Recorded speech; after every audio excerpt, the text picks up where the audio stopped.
नमस्कार, स्वागत है आपका जनगणमन 24/7 पर, जो कि मेरा यूट्यूब चैनल है। आप उसे लाइक करें, सब्सक्राइब करें। और इस समय बिहार की सबसे बड़ी जो खबर है वो यही है, और जिसके बारे में सब लोग चर्चा कर रहे हैं कि बिहार में अचानक से 24 जुलाई को चुनाव आयोग एक सर्कुलर निकालता है कि पूरे बिहार का जो मतदाता सूची है उसका स्पेशल इंटेंसिव रिवीजन किया जाएगा। और यानी कि सबसे डॉक्यूमेंट्स मांगे जाएंगे। 11 तरीके के डॉक्यूमेंट्स हैं, जिसमें कि आपका पासपोर्ट और तमाम तरीके के वो डॉक्यूमेंट्स हैं जो बहुत सारे ट्राइबल इलाकों में लोगों के पास है भी नहीं। और जिनके पास नहीं है तो या तो उनकी नागरिकता जाएगी या तो उनका वोटिंग का अधिकार जाएगा। और इसके चलते इस समय बिहार में बहुत ज्यादा केओस, बहुत ज्यादा कंफ्यूजन है। अब आखिर ये किस लिए हुआ? क्या चुनाव आयोग की इतनी हिम्मत थी कि बिना सरकार के कंसल्ट किए हुए और उन्होंने इतनी बड़ी रिवीजन एक्सरसाइज कर डाली? और बिहार ही नहीं, वो ये भी कह रहे हैं डंके की चोट पर कि हम बिहार के अलावा इसके बाद जो राज्य हैं, तमिलनाडु, केरला, असम, हर जगह ये करेंगे। तो आखिर सरकार के साथ मिलकर चुनाव आयोग ये क्या कर रहा है? आज हम इसको समझने की कोशिश करेंगे। और क्या भारत के इतिहास में कभी भी इस तरीके की इलेक्टोरल रोल रिवीजन एक्सरसाइज देखी गई है? आज हमारे साथ पूर्व केंद्रीय मंत्री और वरिष्ठ नेता यशवंत सिन्हा जी जुड़ रहे हैं। यशवंत जी, आपका बहुत बहुत स्वागत है। Thank you so much for joining. और मैं बड़े दिनों से सोच रही थी कि आपसे इस विषय पर बात करूंगी, और अच्छा हुआ कि आज आपसे बात करने का मुझे मौका भी मिला।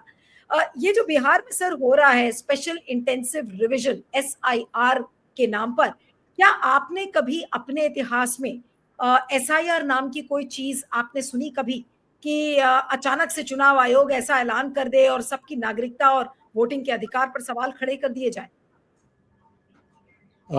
स्पेशल रिवीजन इलेक्टोरल रोल्स का होता रहा है, और चुनाव आयोग ने स्वयं कहा है कि 2003 में इस तरह का रिवीजन, स्पेशल रिवीजन हुआ था। 2003 में मैं भी था, आप भी थी।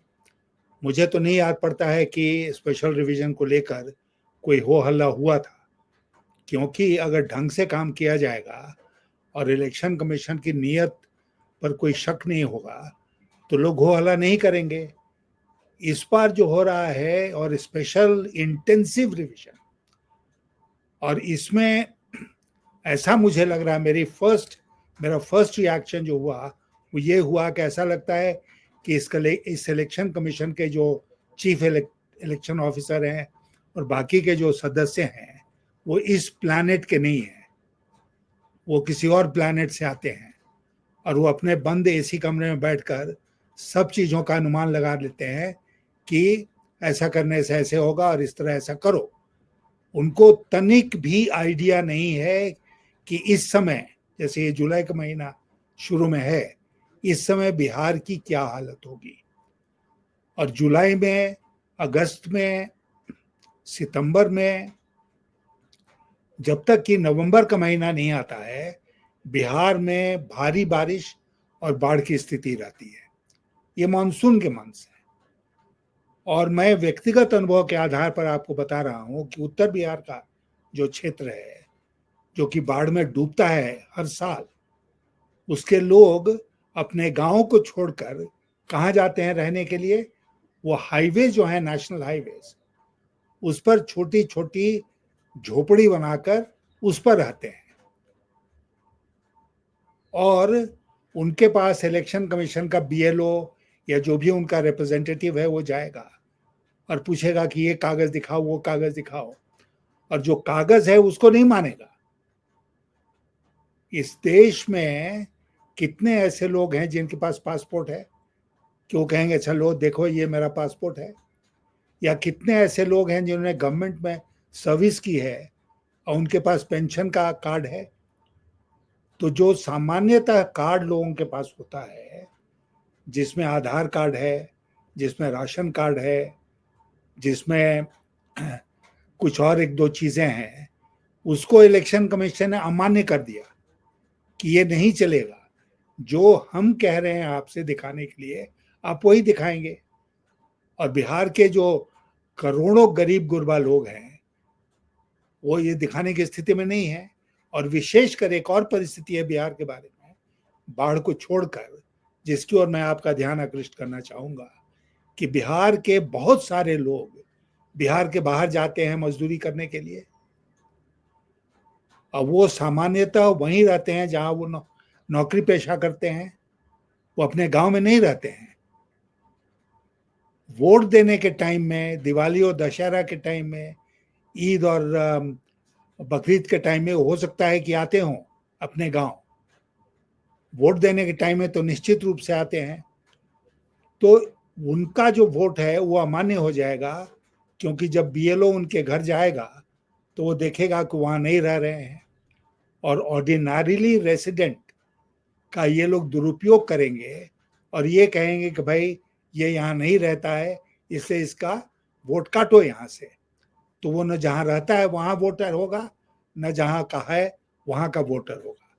तो इस तरह करके विपक्षी दलों का जो आक्षेप है, आरोप है कि करोड़ों लोग बाहर हो जाएंगे, और खास करके उस प्रकार के लोग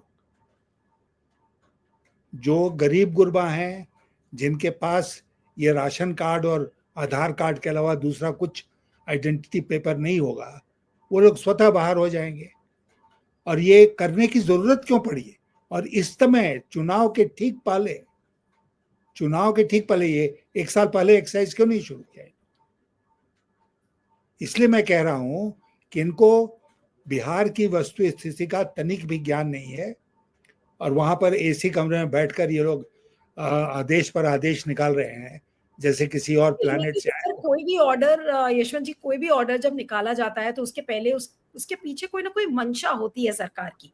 और अगर विपक्ष जो चीजें बता रहा है और अगर ये सही है, तो वाकई में आपको सरकार की नीयत पर डाउट्स नहीं होते कि आखिर क्या ये चुनाव को चुराने के लिए एक नया हथकंडा क्या चुनाव आयोग ने सरकार के साथ मिलकर किया है? देखिए, चुनाव आयोग ने अपनी सारी प्रतिष्ठा खो दी है हाल के दिनों में, और ये प्रतिष्ठा उन्होंने क्यों खोई? उन्होंने इसलिए खोई कि एक लोगों के मन में ये डर पैदा हो गया है उनके कार्यकलापों के आधार पर कि वो लोग सरकार के साथ मिलकर काम करते हैं, सरकार के हाथों की कठपुतली हैं। तो इसीलिए ये जो कुछ हो रहा है उसके बारे में लोगों की यही सोच है कि वो सरकार के कहने पर इलेक्शन कमीशन ऐसा कर रहा है, क्योंकि इलेक्शन कमीशन अब स्वतंत्र एजेंसी नहीं है। और ये एक इतनी गहरी चाल है कि इसके बाद मुझे लगता है कि इलेक्शन का, चुनाव का, वोट का, प्रजातंत्र का कोई माने ही नहीं बचे इस देश में। तो इसीलिए चुनाव आयोग बिल्कुल सरकार की खुलेआम मदद करने के लिए उसने ये रास्ता ढूंढा है।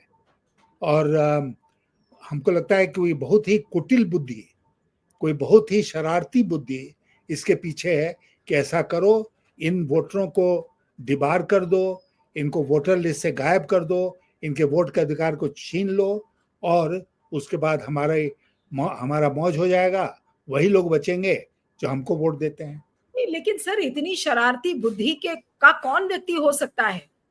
वही व्यक्ति हो सकता है जिसको की सत्ता में रहने की भूख है। क्या नीतीश कुमार हो सकते हैं, या फिर केंद्र सरकार इतनी ज्यादा लालायित है कि बिहार में किसी भी तरीके से बीजेपी की सरकार बने? तो क्या शक अमित शाह और नरेंद्र मोदी पर इस पर जाएगा? नहीं, क्लियरली देखिए, नीतीश कुमार की जो स्थिति है वो आप जानती हैं। नीतीश कुमार में आज कोई इतना दम नहीं है कि वो इलेक्शन कमीशन को प्रभावित कर सके। ये प्रभावित करने का काम केंद्र में बैठे लोगों का है, और हम शुरू से देख रहे हैं इस बात को कि केंद्र में बैठे हुए कुछ लोग हैं जो ये शरारती बुद्धि रखते हैं। वो दिन रात बैठ के सोचते रहते हैं कि चुनाव कैसे जीता जाए, और जहां उनको लगता है कि ये मुश्किल है चुनाव जीतना, तो इसी तरह का खुराफात वो करते हैं। बिहार का चुनाव, जैसा मैं जानता हूं और जैसा और बहुत लोग जानते हैं, इस बार बीजेपी के लिए और जेडीयू के लिए बहुत टफ होने जा रहा है, और सारे इंडिकेशंस हैं कि वो इस चुनाव को बुरी तरह हार रहे हैं, चाहे वो जितना बड़बोलपना इसके लिए कर ले। तो इसीलिए चुनाव हार रहे हैं, तो चुनाव कैसे जीतेंगे, उसके लिए ये सब कुटिल प्रयोग करो, शरारती बुद्धि लगाओ। आपने बिल्कुल साफ शब्दों में कहा यशवंत जी कि ये बहुत ही एक कुटिल प्रयोग है, यानी कि जिसकी नीयत नहीं ठीक है, जिसके पीछे एक शरारती बुद्धि है, जो कि हर हाल में सत्ता पर काबिज होना चाहता है। तो अगर ऐसा व्यक्ति इस काम को कर रहा है, तो क्या अब स्पेशल इंटेंसिव रिवीजन को किसी भी तरीके से रोका जा सकता है? क्योंकि ये लोगों के साथ न्याय है, लोगों के वोट के अधिकार को छीनने वाली बात है, लोगों के नागरिकता को छीनने वाली बात है। आखिर करोड़ों लोगों के साथ ये किस तरीके का न्याय हो रहा है और हम अन्याय होता हुआ देखते रहेंगे? नहीं, तो इसीलिए आप जानते हैं कि कुछ लोग जो हैं, जिसमें व्यक्ति भी हैं और संस्थाएं भी हैं, कुछ लोग सुप्रीम कोर्ट गए हैं और ये मामला अब सुप्रीम कोर्ट के सामने है। मुझे पूरी उम्मीद है कि सुप्रीम कोर्ट जल्दी ही इस पर सुनवाई करेगा और एक सुविचारित आदेश पारित करेगा, जिसमें ये जो प्रजातंत्र के ऊपर खतरा पैदा हो गया है उससे हमें निजात मिले। तो मामला सुप्रीम कोर्ट में है, उसके बारे में ज़्यादा टिप्पणी करने की ज़रूरत नहीं है। Association for democratic reforms, ADR, आप जानते हैं कि कितनी प्रतिष्ठित संस्था है, वो भी सुप्रीम कोर्ट गया हुआ है। अब एडीआर तो कोई पॉलिटिकल पार्टी है नहीं, किसी पॉलिटिकल पार्टी के साथ उसका लेकिन ऐसा सर कोई आपने ये भी संबंध। देखा कि कोर्ट्स में जब भी आप गए हैं और वो भी अगर चुनाव संबंधित कोई पिटिशन होता है तो सुप्रीम कोर्ट का बहुत एनकरेजिंग एटीट्यूड नहीं है, चाहे वो वीवीपैट का मामला हो, चाहे फिर उसके अलावा कितने पिटिशंस फाइल किए गए हो। जब चुनाव संबंधी कोई भी पिटिशन फाइल होता है तो उसको या तो टाला मटोली उस पर कर दी जाती है, चाहे वो चुनाव आयुक्तों का अपॉइंटमेंट हो, चाहे वीवीपैट का केस हो। पूरी केसेस की जो हियरिंग्स है वो मैंने बहुत क्लोजली फॉलो की है। कोर्ट से बहुत ज्यादा उम्मीद नहीं लगती और कई लोग तो ये भी कह रहे हैं कि एसोसिएशन फॉर डेमोक्रेटिक रिफॉर्म्स को सुप्रीम कोर्ट जाने की जरूरत ही नहीं थी और इसमें तो सीधा सीधा एक नेशन वाइड प्रोटेस्ट जरूरी था, जिसके चलते अदालतों को तब मजबूर होती है अदालत इस पर कोई ना कोई एक्शन लेने के लिए। और ये सीधा सुप्रीम कोर्ट जाना, ये शायद स्टेप ठीक नहीं था, कई लोग इस बात को कह रहे हैं। हाँ, ये हो सकता है। मैं स्वयं आपको बताऊं कि मैं राजनीतिक मुद्दों को लेकर कोर्ट्स में जाने के पक्ष में नहीं रहा हूं। हमारा बराबर ये मत रहा है कि जो राजनीतिक मुद्दे हैं उसमें राजनीतिक लड़ाई होनी चाहिए। अब वो लड़ाई पार्लियामेंट के भीतर हो सकती है, असेंबलीज के भीतर हो सकती है, और वहां नहीं मिलेगा तो सड़कों पर हो सकती है। मुझे लगता है कि अगर ये तुरंत मान लीजिए कि फैसला सुप्रीम कोर्ट का नहीं आए, मामला लटकता रहे, तो लोगों को देखिए ये एक इतनी भयानक स्थिति पैदा हो रही है कि इसमें बहुत ज्यादा प्रयास करने की जरूरत नहीं है, लोग स्वतः उतरेंगे सड़कों पर। अब मुझे लगता है कि पूरे देश की एक स्थिति है, अब बिहार की खास तौर पर, जिसमें एक बार फिर जेपी आंदोलन टाइप के आंदोलन की आवश्यकता लोगों को महसूस हो रही है। और मुझे कोई आश्चर्य नहीं होगा अगर राजनीतिक दलों से हटकर सामाजिक संस्थाएं जो हैं वो एक आंदोलन लॉन्च करें इसके लिए कि भाई हम प्रजातंत्र का मर्डर होते हुए, उसकी हत्या होते हुए नहीं देख सकते हैं। तो ये स्थिति एक बना रही है सरकार, चुनाव आयोग मिलके, और अगर ये चला, कहीं से रिलीफ नहीं मिला, तो फिर ये होगा, लोग सड़कों पर उतरेंगे।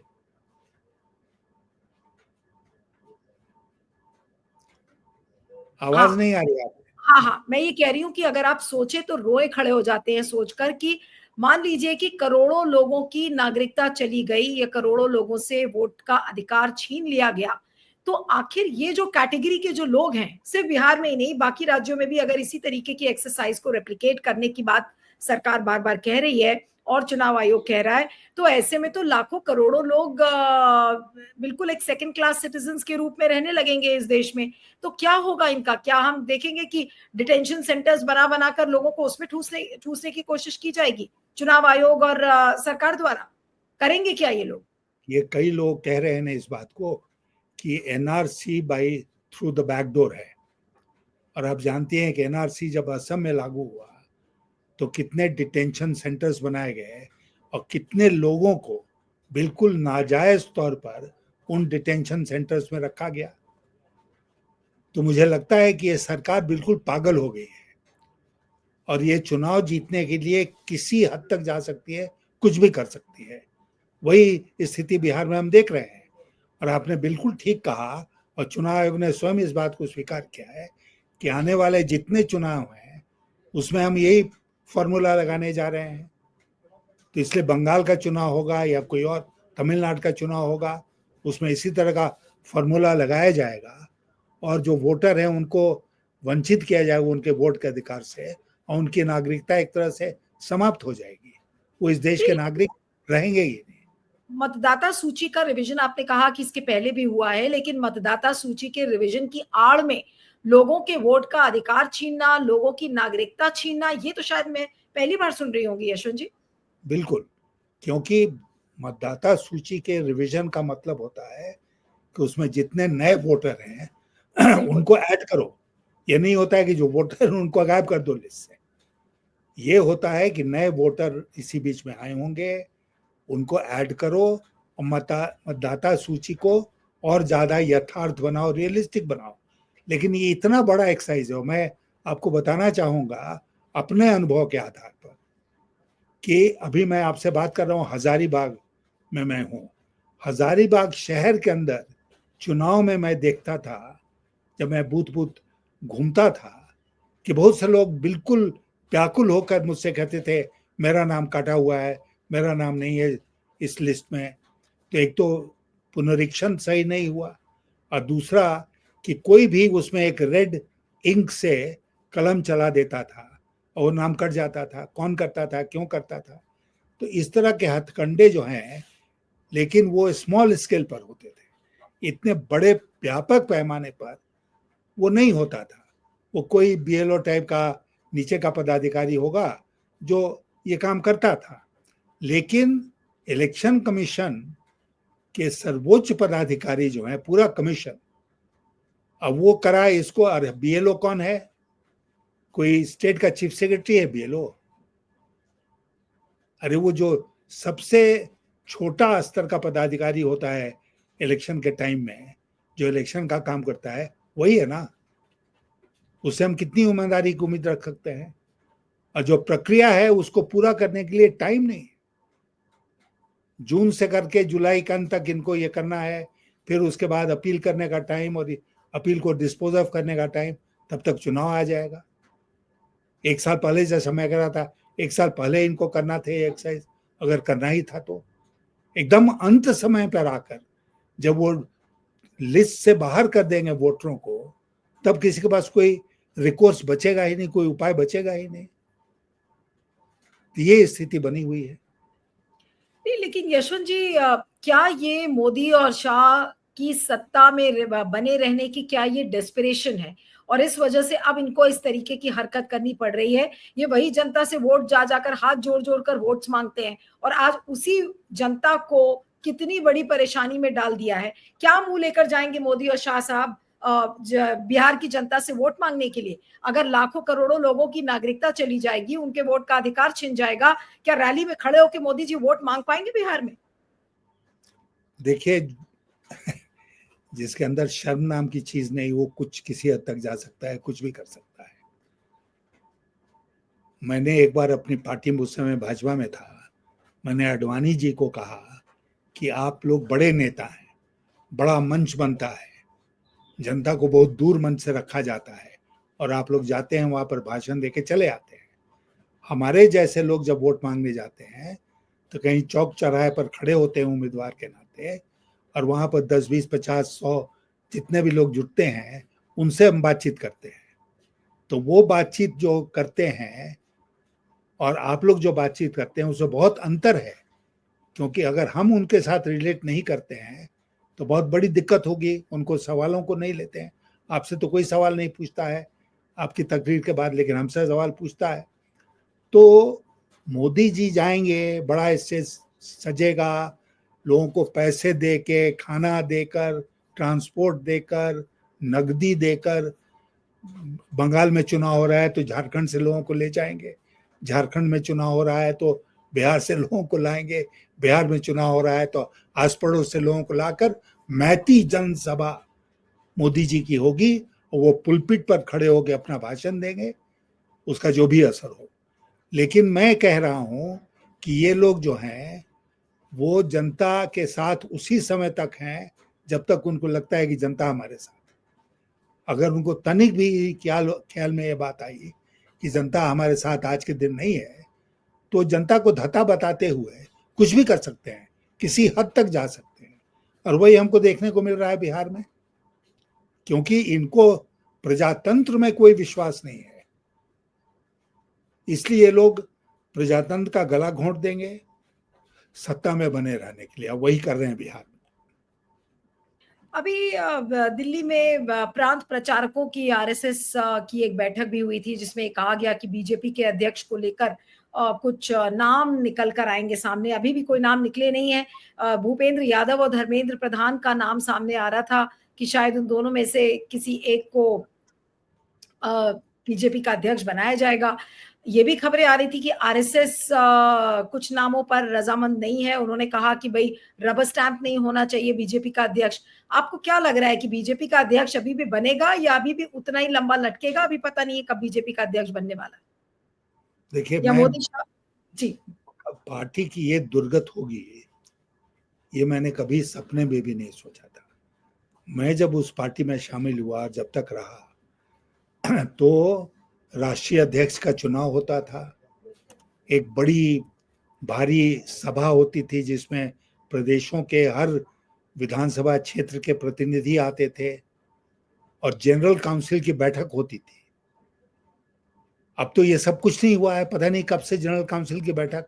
नहीं, लेकिन अभी दिखाने के लिए यशवंत जी 50% राज्यों में स्टेट प्रेसिडेंट्स के जो चुनाव हैं वो बताया जा रहा है कि कराए जा रहे हैं। हालांकि वो नाम नॉमिनेट करके और हो रहा है, लेकिन जो पार्टी का जो कॉन्स्टिट्यूशन है वो ये कहता है कि 50% राज्यों में आपके स्टेट के जो प्रेसिडेंट्स है वो चुने जाएंगे, उसके बाद आपका बीजेपी अध्यक्ष चुना जाएगा। तो वो सब तो प्रक्रिया हो गई है पूरी, लेकिन बीजेपी के अध्यक्ष को लेकर कोई फैसला नहीं हो पा रहा। वही मैं कह रहा हूँ कि जब तक इनकी मनमर्जी नहीं चलेगी तब तक ये स्वीकार नहीं करेंगे। और जो नाम सजेस्ट किए जा रहे हैं उसमें मुझे लग रहा है कि इनकी मर्जी नहीं चल रही है, और संघ जो है वो शायद पार्टी का हित ही चाहता है और चाहता है कि एक ऐसा व्यक्ति बने जो थोड़ा इंडिपेंडेंट होगा, वो सरकार का गुलाम नहीं बनकर काम करेगा, प्रधानमंत्री का गुलाम बनकर नहीं काम करेगा। और ये मोदी शाह को स्वीकार नहीं है, इसलिए पेच फंसा हुआ है। अब बीजेपी में अध्यक्ष का चुनाव नहीं हो, इससे बढ़कर शर्म की बात और क्या हो सकती है। पता नहीं कब से राष्ट्रीय कार्य समिति की बैठक नहीं हुई है। प्रजातंत्र जो है उस खत्म हो चुका है बीजेपी के अंदर, और केवल ये दो लोग मिलके उसको चला रहे हैं, मोदी और शाह। इनकी मनमर्जी के खिलाफ कुछ नहीं हो सकता है पार्टी में। लेकिन जब इनकी मनमर्जी नहीं चल रही है तो आपको क्या लग रहा है कि आरएसएस झुकेगा या मोदी और शाह अंत में झुकेंगे? होगा क्या? या तो और नहीं होगा तो फिर इसका मतलब डेडलॉक जैसी स्थिति बनी रहेगी और जेपी नड्डा कंटिन्यू करेंगे अभी। हाँ, जैसे अभी कर रहे हैं, कार्यकाल समाप्त हो गया लेकिन अभी कर रहे हैं, तो वो डेडलॉक की स्थिति बनी रहेगी, बातचीत चलती रहेगी, अखबारों में खबर आती रहेगी कि सघन विचार विमर्श हो रहा है और जल्दी ही राष्ट्रीय अध्यक्ष चुन लिया जाएगा, लेकिन चुना नहीं जाएगा। और चुनने की प्रक्रिया में भी तो टाइम लगता है। इन्होंने क्या किया, इन्होंने जो प्रदेश के अध्यक्ष चुने वो थोपे हुए लोग हैं। चुनाव कहाँ हुआ? मैं तो देख रहा हूं इस क्षेत्र में कहीं कोई चुनाव की सुगबुगाहट पार्टी के अंदर नहीं है। कितने एक्टिव मेंबर्स बने, कितने लोगों ने पंचायत स्तर पर वोट दिया, कौन पंचायत अध्यक्ष बना, कौन प्रतिनिधि बना, कहीं कोई चर्चा नहीं है। जो लोग हैं उन्हीं को चला दिया, रिपीट कर दिया, और केंद्र की तरफ से चाबुक चली और कार्यकर्ताओं को निराश होकर उनको स्वीकार करना पड़ा। नहीं, लेकिन कुल मिलाकर जो स्थिति है वो बहुत नाजुक सी लग रही है यशवंत जी, और देखकर दुख भी लगता है कि एक ऐसी पार्टी जिसका हिस्सा आप जैसे नेता थे, अडवाणी जी जैसे थे, और लेकिन आज क्या दुर्गति, आप खुद कह रहे हैं कि पार्टी की तो ऐसी दुर्गति आपने कभी पहले देखी नहीं जो मोदी और शाह ने कर दिया है। देश का भविष्य कहाँ रहा है? हम ये कह रहे हैं कि अगर बीजेपी नहीं रहेगी तो कोई दूसरी पार्टी आएगी, क्या दूसरी पार्टी देश का बड़ा उज्जवल भविष्य कर लेगी, उसकी भी उम्मीद नहीं लग रही है।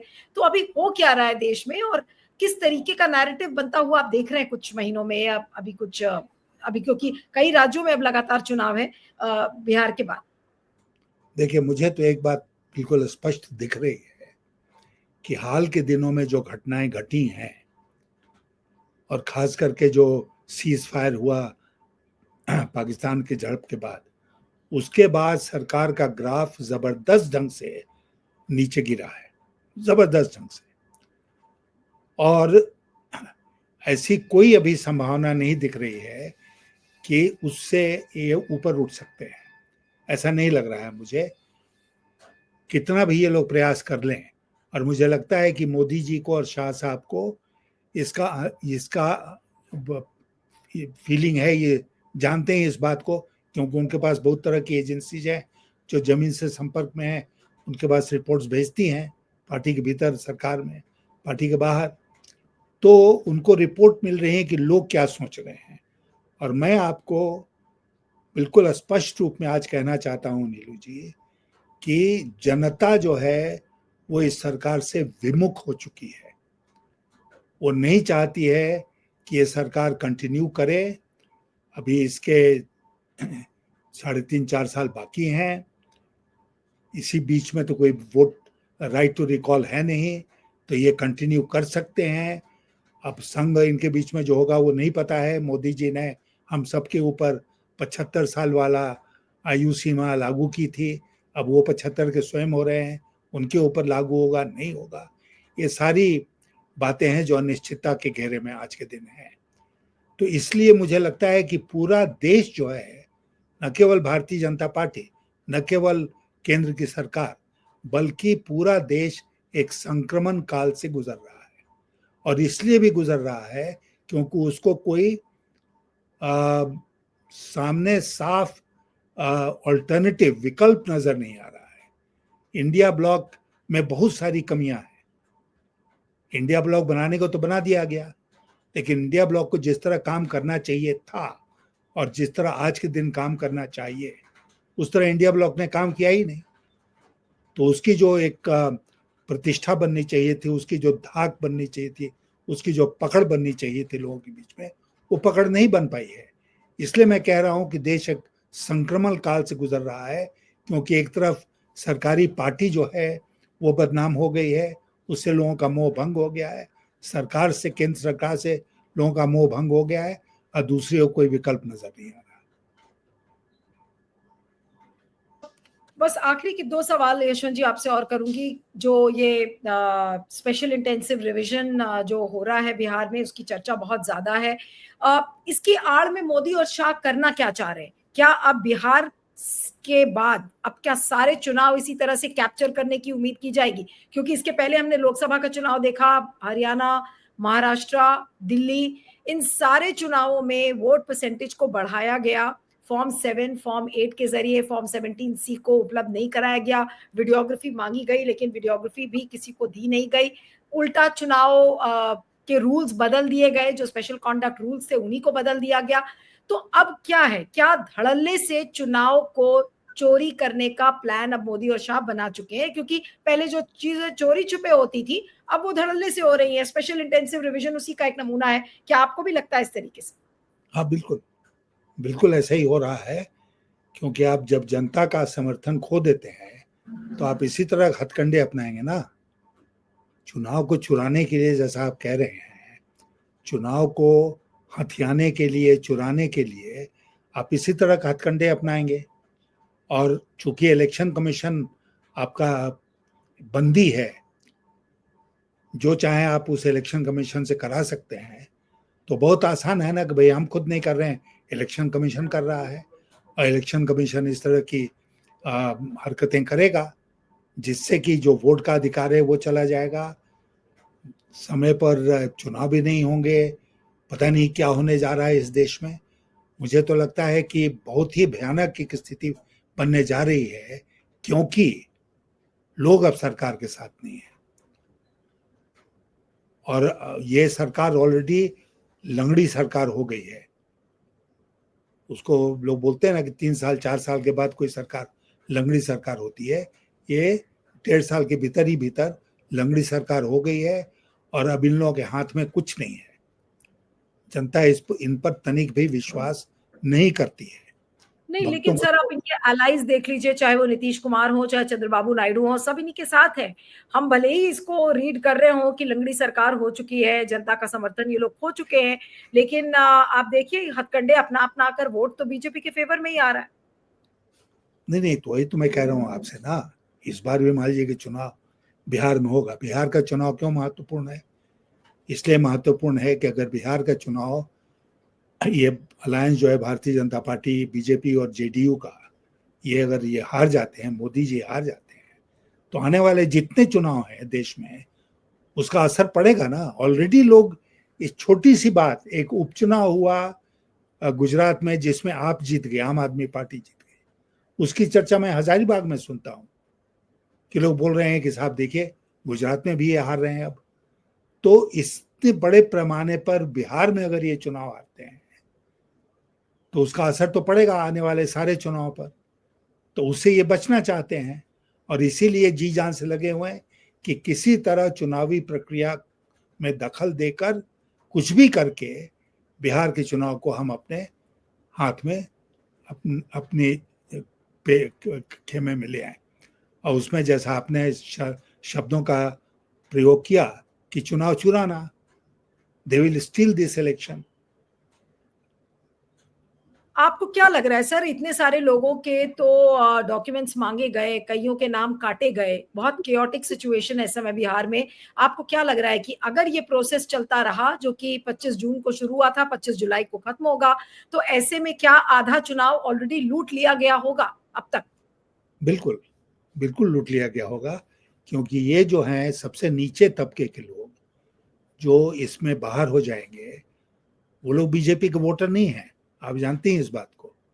और खास करके बिहार में ये लोग दूसरे दलों के वोटर्स हैं और इसीलिए ये पूरा खेल हो रहा है कि ऐसे वोटर जो हमको वोट नहीं देने वाले हैं, इनको एक्सक्लूड कर दो। और ये चुनाव आयोग ने तरीका निकाला शरारतपूर्ण, जैसे मैंने कहा, मिस्चिवस, कि इनको अलग करने का यही तरीका है। कैसे ऐसे कागज मांगो जो उनके पास होगा ही नहीं। कितने लोग सरकारी कर्मचारी हैं इस मुल्क में या बिहार में जो सरकार का कोई सर्टिफिकेट दिखा पाएंगे? और मैं तो आपसे यही कहता हूं कि मैं एयरपोर्ट पर जाता हूं या कहीं और जाता हूं, जो लोग मुझसे मांगते हैं कि आप आइडेंटिटी पेपर दिखाओ, तो मैं पासपोर्ट नहीं दिखाता हूं, पेंशन पेपर नहीं दिखाता हूं, लोकसभा का जो मैं पूर्व सदस्य रहा वो नहीं दिखाता हूं, मैं आधार कार्ड दिखाता हूं, क्योंकि बहुत कन्वीनियंट है। आधार कार्ड दिखा दो, आप चले जाओ। आधार कार्ड को किस आधार पर निराधार कर दिया गया? किस आधार पर? चलिए, बहुत दुर्भाग्यपूर्ण है जिस तरीके से चीजें हो रही हैं, लेकिन आपका बहुत बहुत शुक्रिया Yashwant ji, thank you so much for joining. मैं आपसे ये कहूंगा और आपके माध्यम से बिहार की जनता से कि इसको वो बिल्कुल हल्के से ना लें। और अगर इलेक्शन कमीशन और सरकार आमादा है इसको करने पर, तो सड़कों पर उतरने के अलावा उनके सामने दूसरा कोई विकल्प नहीं है। सड़कों पर उतरने की तैयारी बिहार की जनता करे। बिल्कुल। चलिए, उम्मीद करेंगे ज़्यादा से ज़्यादा लोग इस इंटरव्यू को सुनें और मेरे चैनल को आप सब्सक्राइब भी करें और पूरे इस इंटरव्यू को देखकर अपना फीडबैक भी दीजिएगा। आपका बहुत-बहुत शुक्रिया Yashwant ji. Thank you so much for joining. Thank you.